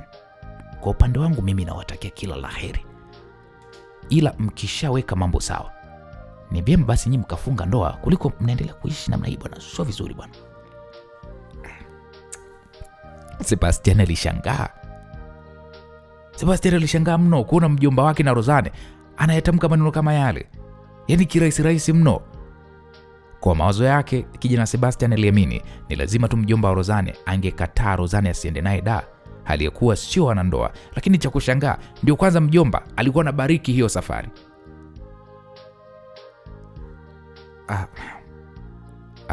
Jamani, samanini kidogo mjomba, naenda msalani mara moja, aliongea Sebastian mara baada ya kuona Rozane na mjomba wake walikuwa wanamzidi tu kumchanganya akili. Baada ya kutoka pale Sebastian pale sebleni, moja kwa moja alikwenda nyumbani kwake ambapo alichukua simu yake na kisha akampigia rafiki yake Kambi. Oya Kambi, uko wapi? Wanipo huku sokoni mwanangu, nasubiria wateja wa nazi. Aisi hapa nyumbani mwanangu nina mabalaa kaka. Kivipi tena? Kuna tatizo gani kwani? Pale nimepigiwa simu na kampuni moja niliwahi kufanya maombi huko ya kazi. Waacha wewe mwanangu. Kwa hiyo mwanangu Sebastian, mwanangu umepata kazi? Ndio kaka. Na tena unatakiwa kuripoti kazini Jumatatu asubuhi. Mwanangu hongera kaka. Ila usinisahau ndugu yako mwanangu. Kambi, unaongea nini sasa? Wewe kwa sasa ni kama ndugu yangu, siwezi kukusahau. Ila hapa mwanangu kuna shida moja. Kuna mtu mwingine ndo anaforce kuleta undugu baada ya kujua kwamba mimi nimepata kazi. Nani tena? Si huyu Rozane. Nimemwambia aende kwao, lakini Rozane kagoma akasema kwamba anaenda na mimi Dar. Na yeye mwenyewe ninavyokuambia mwanangu hapa, yuko sebleni huko na mjomba wake. Wanaagana kabisa. Yaani mwanangu hawa ni vichaa wote wawili. So Rozane, so mjomba wake mwanangu. Wote so wazima. Kwa sababu kama angekuwa mzima huyu mjomba wake asingemruhusu kuondoka na mimi niondoke na binti yake, hali ya kwamba hata barua ya uchumba mimi sijawapatia.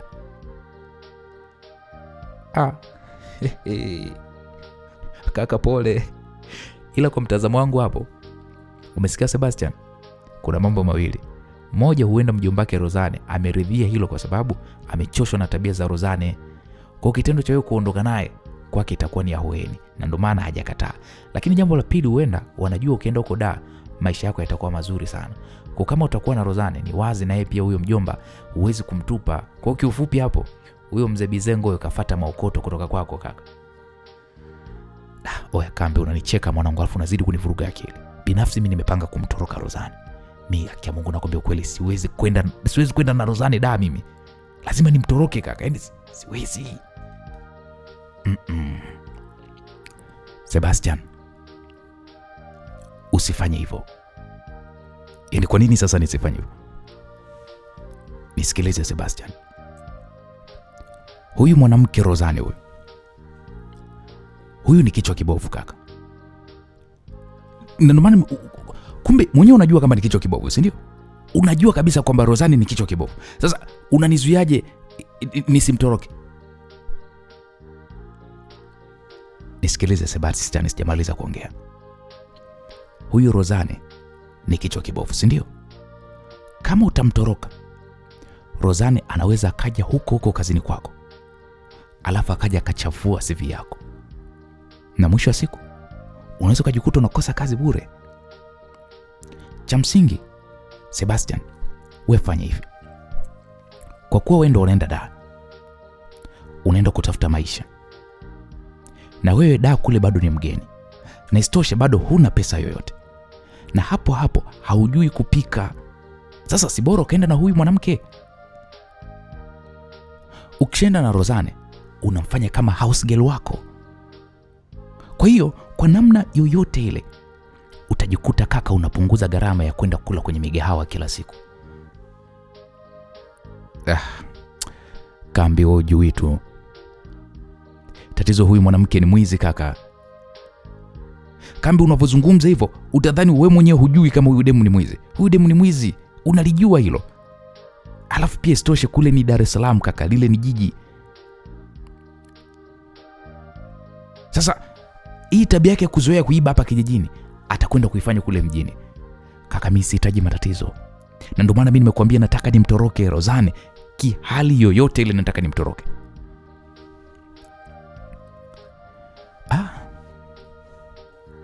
Sawa, ila ndugu yangu, mimi ushauri wangu ni bora huyu mwanamke ukaenda naye, na hata kama Rozane ataendelea na tabia yake ya wizi huko Dar, ndio utakuwa mwisho wa maisha yake.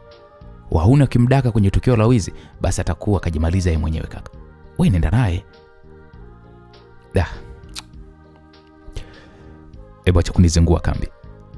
Kambi, sasa huo ni ushauri gani ndugu yangu? Kambi, wewe ndugu yangu, nilitegemea ni kwamba utanipatia mbinu nzuri ya kuweza kumtoroka Rozane. Leo hii wewe ndo kwanza unanihimiza kwamba niende naye Dar. Serious bro? Sikiliza Sebastian, unajua ni kweli Rozane ana tabia mbaya, hiyo hata mimi nakubali, lakini twende mbele turudi nyuma. Rozane ni mwanamke mrembo sana kaka. Wewe mwenyewe niambie, toka umeanza kujitambua hapa kijijini, ushakumwona mwanamke mzuri kama Rozane bro? Hapa kijijini kwetu nani mwanamke mzuri kumshinda Rozane? Nani?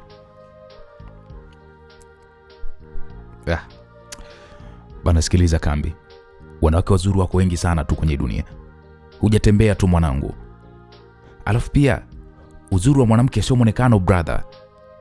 Uzuri wa mwanamke ni pamoja na tabia yake. Kambi, wazee wetu hawakukosea kusema hiyo kauli bro. Hiyo kauli ina ukweli ndani yake. Wewe tazama wanawake ambao hawana tabia nzuri, maisha yao yapoje? Kama sio kujiuza tu, na mwisho wa siku anaishia kuwa wadangaji tu mjini. Kwa mimi siangalii uzuri. Sawa, Rozane ni mzuri lakini mwizi. Alafu mbona Kambi, kama vile unanishawishi sana mimi niwe na huyu Rozane? Mbona kama vile unanishawishi sana bro? Kambi, wewe ni rafiki yangu, lakini kwenye hili sikuelewi ndugu yangu, sikuelewi kabisa.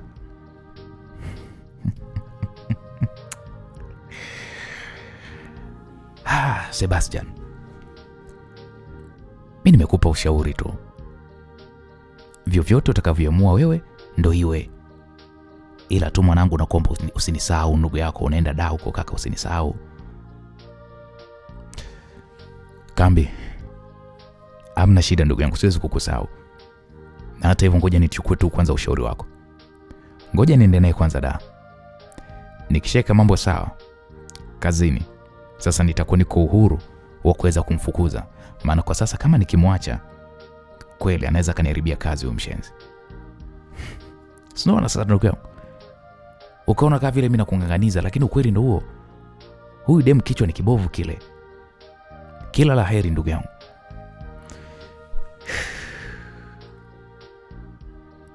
Hapo Sebastian alikata simu kisha karudi kule sebleni ambapo Rozane pamoja na mjomba wake walikuwepo. Rozane na mjomba wake walionekana kuwa na furaha mno, ila kama kulikuwa kuna taarifa hivyo walikuwa wamepeana, taarifa ambazo ziliwafanya wote wawili wawe na furaha iliyoambatana na kuangua na vicheko vya hapa na pale. Sasa Sebastian, mimi nawaacha sawa, nataka kurudi nyumbani kwangu. Kwa hiyo wewe na mwenzako hapa nawatakia kila laheri kwenye hiyo safari yenu yenye mafanikio huko Dar es Salaam. Lakini tu hakikisheni muda wote mnakuwa hewani, maana nitakuwa ninawapigia simu kujua maendeleo yenu.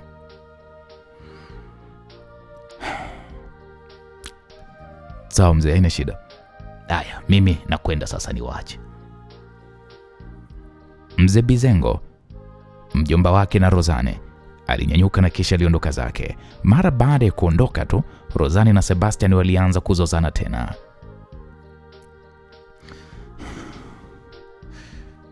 Sikia wewe Rozane, nisikilize tena kwa makini mno. Yaani usinifanye mimi ni mjinga Rozane. Sijui nini ambacho umekipanga wewe na mjomba wako. Ila ninachokitaka Rozane, ninachotaka kukwambia ni kwamba ondoka hapa nyumbani. Sitaki kukuona, na kama usije ukajitokeza tena ndani ya anga zangu, usije ukajileta kwenye 18 zangu. Kwa sababu ipo siku hiyo sitakuwa na huruma na wewe. Nakwambia ule kweli Rozane.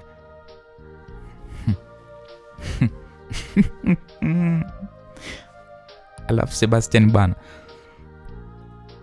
hivi kwa hizo kauli zako ndio nadhani kwamba mimi unanitingisha, yani unatingisha kiberiti ama? Sikiliza nikwambie kitu kimoja Sebastian. Yani kama uhuni, basi mimi kwangu ndio upo kwenye damu mwenzio. Yani kama wizi, nadhani mwenyewe unajua uwezo wangu upoje kwenye hilo jambo. Alafu jambo la tatu na la mwisho, iwe unataka ama hutaki, huko da ni lazima tuende wote. Utakwenda na mimi. Na kama ukijaribu kunikimbia tu, amini kwamba nitakuharibia. Kazini kwako unapajua. Kampuni waliokuita uende ukafanye kazi naijua. Sasa wewe jifanye mjanja uniache. Niache huko kijijini ndio utanijua vizuri. Au sio? Unadhani kwamba mimi nakutania sio? Sasa ngoja uone nini kitakachokwenda kukupata huko da. Nakwambia kabisa Rozane, umefanya maamuzi mabaya sana, lakini bado nafasi ya kurekebisha makosa unayo. Unaweza kugairi tu kwenda da na mimi. Hilo haliwezi kutokea Sebastian. Yaani hata kama nikiwa nimekufa, itabidi uibebe mauti yangu kwanza uende nayo da, na kisha ndio urudi huko kijijini kunizika, vinginevyo hutoboi. Okay. Sawa. Ngoja tuone mwisho wake itakuwaje. Naam, masaa yalisogea na hatimaye Jumapili ya siku iliyofuata iliweza kuwadia. Sebastian aliamka asubuhi na mapema akajiandaa. Aliingia bafuni, alijifanyia pale usafi wa mwili na kisha karudi chumbani kwake ambapo alivaa nguo zake pamoja na kuchukua begi lake la nguo. Wakati huo, msikilizaji, Rozane na yeye alikuwa ameshajiandaa toka muda mrefu tu. Jicho lake muda wote Rozane lilikuwa lipo kwenye mlango kutokea nje kuangalia kama Sebastian katoka au la. Sebastian baada ya kuwa tayari alitoka nje ambapo Rozane na yeye alimfuata. Sebastian hakutaka kumsemesha chochote Rozane. Aliamua kufunga milango ya nyumba yao na kisha ufunguo akampatia jirani yao, huku akimwambia kuwa mama yake atarudi wiki ijayo, kwa hiyo atampatia hiyo funguo. Baada ya kuongea na jirani, kijana Sebastian alianza kushika njia taratibu. Alianza kutembea huku akiwa kabeba begi lake. Rozane naye kwa upande wake alikuwa akimfuata nyuma Sebastian. Kwa kuwa kijijini kwao kulikuwa mbali na kituo cha mabasi, ilibidi wapande pale usafiri mpaka kituoni. Njiani watu waliokuwa wanawajua walikuwa wanawashangaa tu, kwa maana ya kwamba walikuwa wamependeza sana, hasa Rozane. Japo alikuwa amevaa simple tu blouse nyeupe na jeans ya blue, lakini alionekana kapendeza sana kutokana na uzuri wake wa asili ambao alikuwa amebarikiwa na Mungu. Saa 2 kasoro asubuhi walikuwa wamefika kituoni ambapo kulikuwa kuna mabasi madogo aina ya Costa ambayo hufanya safari zake kati ya Dar na Rufiji kila siku. Sebastian, kusema ule kweli, alikuwa yuko bize, utadhani ya kwamba hayuko pamoja na Rozane. Alikuwa yuko bize mno. Baada ya kufika kituoni aliingia kwenye basi. Alienda kukaa siti ya peke yake kijana Sebastian. Zile siti ambazo huwa upande wa kushoto mwa gari. Rozane wala hakuwa na shida na hilo, yeye aliamua kwenda kukaa siti ya nyuma yake, na ndipo taratibu abiria waliendelea kuingia pale kwenye gari mpaka gari ikawa imejaa kwenye siti zote. Baada ya gari kuweza kujaa, dereva pamoja na konda wake waliitoa ile gari kituoni hapo, tayari kwa kuanza safari ya kuelekea jijini Dar es Salaam. Wakiwa wako njiani, gari lilikuwa likisimama kwenye vituo tofauti tofauti ambapo watu walikuwa wanapanda na wengine walikuwa wakishuka. Ukimya baina yao uliendelea mpaka walipofika Dar es Salaam, lakini bado Sebastian na Rozane hawakuwa wanaongea kabisa.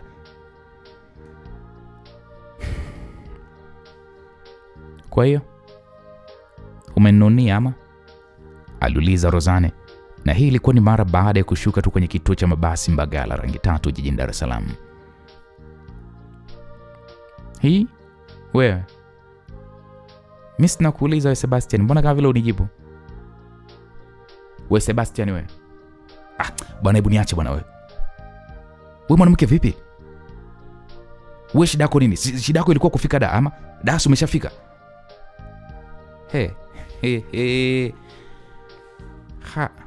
Ndio nini sasa kunifanyia hivyo? Eti Sebastian, ona watu hapa kituoni wanavyotuangalia. Hebu acha makasiriko basi. Sawa baba. Mimi ni msalaba wako na ni lazima utaubeba. Yaani hiyo ni utake ustake. Sebastian hakujibu kitu chochote, badala yake aliendelea kutembea kutoka ndani ya kituo hiko kidogo cha mabasi ambacho kwa wakati huo kilikuwa kimejaa matope kutokana na mvua zilizokuwa zikiendelea kunyesha katika jiji la Dar es Salaam. Baada ya kutoka nje, walipanda daladala za Temeke ambapo walikwenda kushukia Mbagala Mission. Na baada ya kushuka, walivuka barabara na ndipo Sebastian akatoa simu yake. Alimpigia mtu ambaye tayari alikuwa anafahamiana naye kama dalali wa nyumba. Dakika chache, mzee mmoja alijulikana kwa jina la Mzee Dalali aliweza kuja pale walipokuwa kina Sebastian.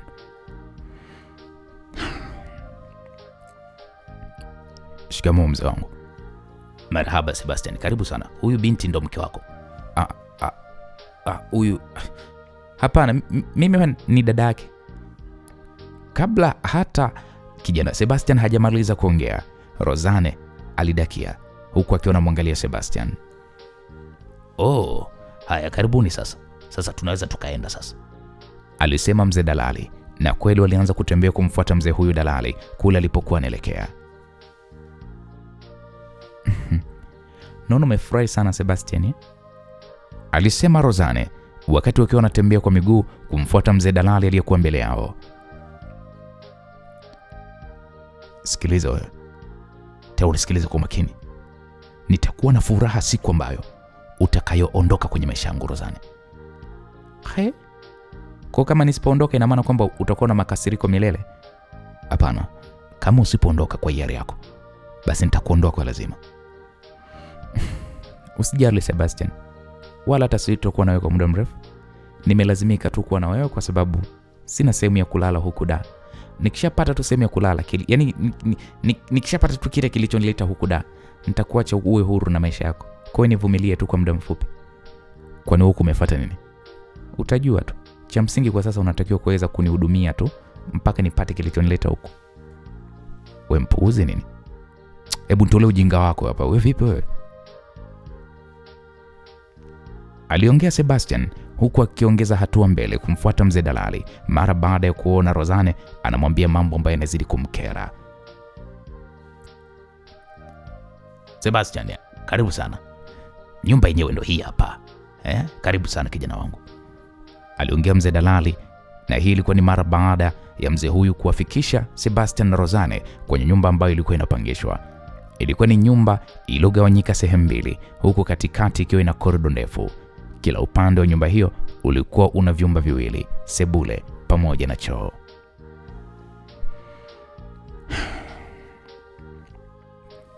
Asante sana Mzee Dalali. Rafiki yangu Kambi aliniambia kwamba wewe ni dalali mzuri sana. Na kweli nimeamini. Umetuleta kwenye nyumba nzuri ambayo unaweza kuimudu gharama zake. Nisikilize Sebastian. Mimi huwa sina kazi mbovu mwanangu. Mimi napangisha mpaka Wahindi, napangisha mpaka Wazungu, wa China pamoja na Waarabu. Mimi nipo kwenye hii kazi ya udalali kwa zaidi ya miaka 40 sasa. Kwa hiyo naijua vizuri sana kazi yangu. Kwa hiyo usipoteze muda, hebu twende tukamwone mwenye nyumba, anakaa kule juu mtaa wa pili kutoka hapa. Sawa mzee wangu, haina shida, tunaweza tukaenda. Sebastian pamoja na mzee dalali walikwenda mpaka kwa mwenye nyumba, ambapo waliweza kulipa kodi ya miezi 6, na ndipo kijana Sebastian akarudi zake. Nyumba ilikuwa haina kitu ndani kwa kuwa Sebastian alikuwa tayari na pesa kidogo tu ambayo alikuwa ameipata kupitia nazi zake. Aliamua kwenda kununua vitu vya ndani kama kitanda pamoja na godoro na vyombo pia vya kupikia, mpaka ikafika majira jioni tayari Sebastian alikuwa kashajaza vitu ndani mwake. Hebu nakuomba unisikilize kwa umakini sana, wewe mwanamke mwizi wa kike wewe. Hapa ndani kwangu kuna sheria na lazima hizo sheria uzifuate. Vinginevyo utaondoka mapema hata kabla ya muda ambao nimepanga kukufukuza hapa hujaweza kufika. Unasikia Rozane? Kwanza kabisa ni marufuku kuleta mashoga zako ndani kwangu. Hilo jambo la kwanza. Jambo la pili, marufuku kufanya wizi wa aina yoyote ndani kwangu au hata mtaani huko. Na endapo nikisikia tu umefanya wizi, basi kama raia hawaja kukamata na kuanza kukupa kipigo cha kifo, mimi nitakurudisha Rufiji mimi mwenyewe. Sheria namba 3. Hii nakwambia kabisa, utakuwepo humu ndani kwa muda mfupi sana. Na ukiwa upo humu ndani, kazi yako itakuwa ni kusafisha nyumba, kupika pamoja na kuangalia nyumba pindi ambapo mimi nakuwa sipo. Jambo la 4 na la mwisho, marufuku kuleta mwanaume kudinyana naye humu chumbani kwangu. Kugeuza geto langu kama guest kuleta wanaume sitaki. Sasa ole wako uende kinyume na nilivyokuambia Rozane. Nadhani tumeelewana. Sawa, nimekuelewa. Hamna shida baba mwenye nyumba. Wewe ona kama utani tu, alafu mimi niko very serious. Sasa kama umenielewa, kaandae chakula cha usiku. Pika tambi na mchuzi wa nyama. Mimi mbona sitaki tambi? Utajua mwenyewe utakula nini. Lakini mimi nimekwambia nataka tambi. Sasa wewe bishana na mimi mwenye chumba alafu uone. Wewe vipi? Naam, siku iliyofuatia ilikuwa ni asubuhi na mapema. Kijana Sebastian alikuwa tayari kama ameshaamka. Aliweza kujiandaa kwa kuvaa nguo zake nadhifu zenye muonekano wa kiofisi. Baada ya kuvaa, alimwaga Rozane kwa kumwambia kuwa asije akafanya jambo lolote la ajabu kwa kipindi ambacho yeye atakuwa yuko kazini. Baada ya kuongea naye, moja kwa moja kijana Sebastian alitoka kwa ajili ya kuelekea ofisini. Kwa kuwa ilikuwa ndo siku yake ya kwanza, hakutaka kuchelewa hata kwa sekunde. Ilibidi achukue bodaboda ambayo ilimpeleka mpaka posta kwenye ghorofa moja hivi ambalo lipo karibu na jengo kubwa la hoteli moja maarufu.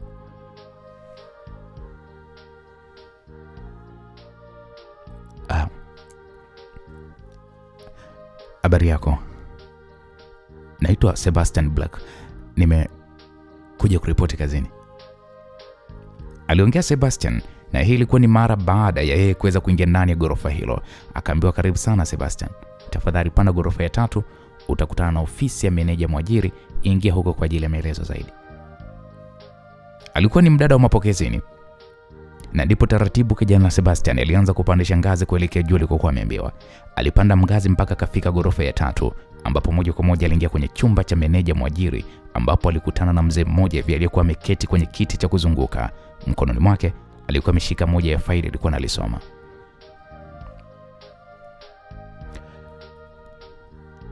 Shikamoo mkuu, Sebastian alisalimia, na kisha yule mzee alijibu huku akiwa ameacha kusoma lile faili. Marhaba kijana. Bila shaka wewe ndo Sebastian Black? Ndio, ndo mimi boss. Okay, vizuri sana.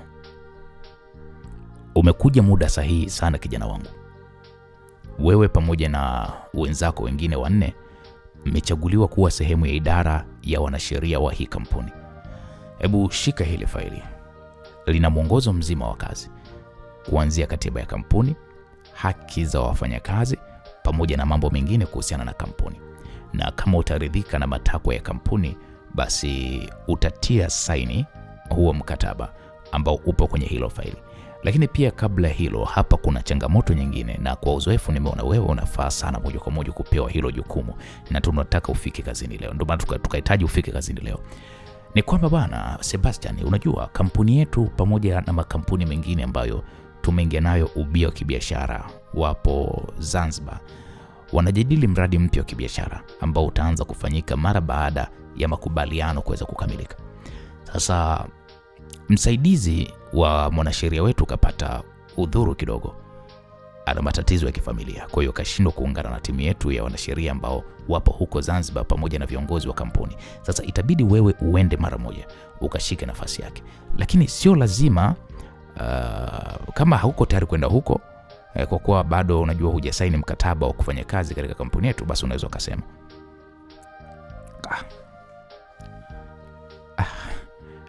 usijali bosi, hata kama sijasaini mkataba mpaka sasa, mimi ni mfanyakazi wenu bosi, na nimekuja hapa kufanya kazi bosi, kwa hiyo niko tayari kwenda huko Zanzibar kushika nafasi ya mwenzangu.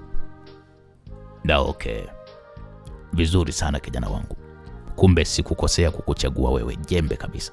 Sasa itabidi uende leo hii kwa sababu saa 6 mchana mkutano wa pili utaanza, na itapaswa wewe uwe huko, na kuhusu mahitaji yako yote wala hata usijali, yatakuwa chini ya kampuni.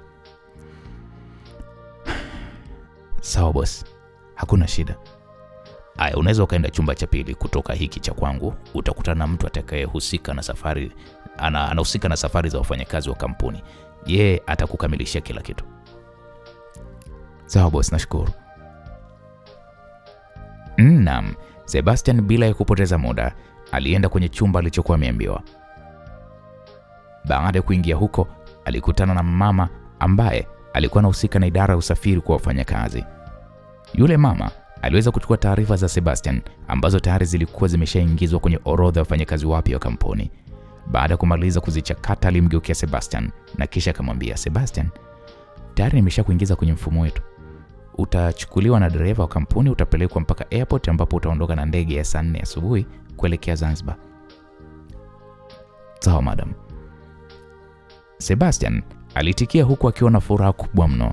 Akiwa katulia mwenyewe kwenye chumba cha mapumziko kwa wafanyakazi wa jengo hilo, dereva aliyeambiwa kwamba atakuja kweli alikuja kumchukua. Safari ya kuelekea airport ilianza. Njiani alikuwa akizungumza mambo mengi tu yule dereva.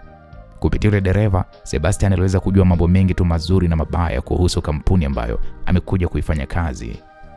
Na ndipo dereva alimueleza ya kuwa ndani ya kampuni kuna baadhi ya watendaji wana wivu sana, wakiona mtu mwingine anasifiwa na bosi mkuu ambaye mpaka muda huo Sebastian alikuwa hamjui zaidi tu kusikia tu jina lake ya kwamba anaitwa Professor William.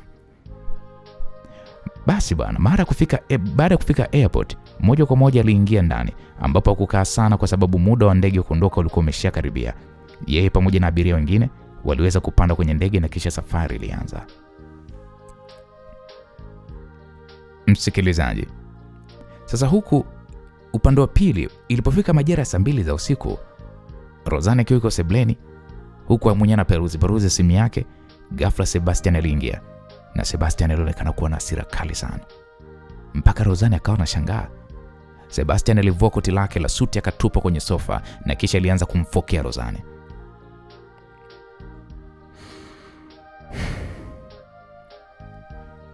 Hivyo mwanamke, unataka nini kwenye maisha yangu? Unataka niwe muuaji, si ndio? Sebastian, una nini? Mbona sikuelewi? Eti unauliza kabisa na nini kweli? Hivi wewe nani alikupa mamlaka? Alikwambia kwamba unipigie simu nikiwa niko kazini kwangu? Nani alikwambia upige simu kazini kwangu?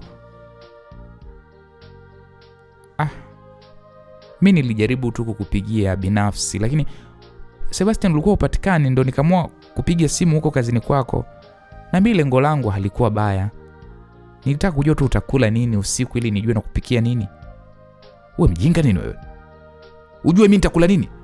Wewe nani? Wewe mke wangu kwani? Kuna sehemu tumeandikishana mikataba kwamba wewe ni mwanamke wangu? Wewe ni mamangu mpaka uulize kwamba mimi natakiwa kula nini usiku? Halafu Rozane, hayo mahaba yako ya kinafiki yao yameanza lini wewe? Wewe mimi lini umeanza kunionyesha mahaba ya kinafiki? Au ushajua kwa sababu sasa nina kazi, mwisho wa mwezi napata hela, napata mshahara. Kwa hiyo unataka kujiweka connect, yani unataka kujiconnect na mimi, si ndio? Sasa kama lengo lako lilikuwa ndo hilo, kipi kilichokufanya wewe ujibizani na meneja mkuu wa kampuni? Bana Sebastian, mimi nilipiga simu huduma kwa wateja ofisini kwenu. Sasa kilichomfanya wewe meneja wako apokee simu yeye ni nini? Unaona lugha zako? Yaani hizi lugha zako hizi, wewe hujawahi kuwa na lugha nzuri kinywani mwako hata siku moja. Sio kweli Sebastian. Alafu mbona mimi niliongea naye tu vizuri tu, tena kwa heshima zote, nikiomba wakupe taarifa kwamba nataka kuongea na wewe, ila huyo meneja wako akadakia simu na kwanza pale kunifokea kwamba tupo kazini nisiwaletee mambo ya mapenzi. Sasa hilo linahusiana na nini sasa? Mimi alinikera, kwaona mimi nikaamua kumjibu kama alivyokuja. Kwa hiyo wewe ukajiona mjanja, si ndio? Hivi ulishawahi kuona wapi bosi anafokewa? Ona sasa ulichonisababishia. Yaani hata kabla sijamaliza hata siku moja tu kazini toka nianze kazi, tayari nimeshafukuzwa kazi kwa sababu yako. Yote ni kwa sababu yako Rozane.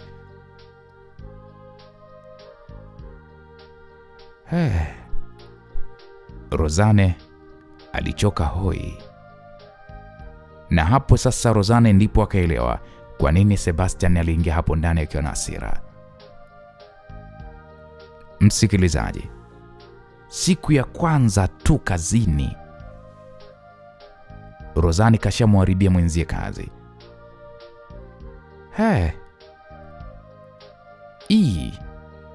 Sasa wataishi vipi Dar es Salaam?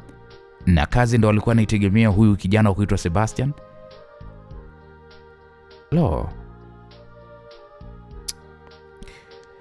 Ewe msikilizaji, tukutane katika sehemu ya pili tupate kujua wataishi vipi sasa hapo Dar es Salaam, ili hali tayari kijana Sebastian ashafukuzwa kazi. Na hii ni kutokana na kwamba ripoti inaonyesha huyu mwanamke wake alipiga simu kazini na akaanza kuwafokea mpaka mameneja. La. Bora basi hata angekuwa mke wake, lakini sio mkewe Rozane.